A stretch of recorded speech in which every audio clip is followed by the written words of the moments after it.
బాబా బాబా ఎవరు సార్? ఆ పర్సన్ ఇంకా రాలేదు. Next person పిలిచండి.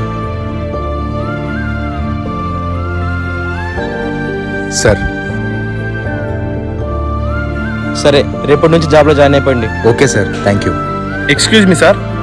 Sorry sir, late అయిపోయింది. సారీ బాబు, నువ్వు చాలా లేట్గా వచ్చావు, అందుకే నీ జాబ్ అతనికి ఇచ్చేసాం. సారీ సార్, నా బస్సు దొరకలేదు, అందుకనే లేట్ అయింది. సారీ బాబు, ఇంకా మేమేం చేయలేం. సారీ సార్, మా ఇంట్లో సిచ్యువేషన్ బాగలేదు, ఈ జాబ్ నాకు చాలా అవసరం ఉంది.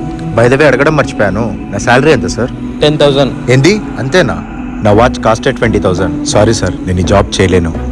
అయితే సరే, ఈ జాబ్లో నువ్వు జాయిన్ అయిపో. చాలా థ్యాంక్స్ సార్. ఒక నిమిషం వస్తాను. అన్నా, ఎస్, మీరు అనుకుంటే ఆ జాబ్ చేయొచ్చు కదా, కావాలనే చేయలేదు, ఎందుకు? నేను లోపల అలా మాట్లాడాను కదా, దేవుడు నాకు అంత అహంకారం ఇవ్వలేదు. మీ పరిస్థితి బాగాలేదన్నారు కదా, అందుకే నేను ఆ జాబ్ వద్దనుకున్నాను. చాలా థ్యాంక్స్ అన్నా. అయ్యో పర్లేదు.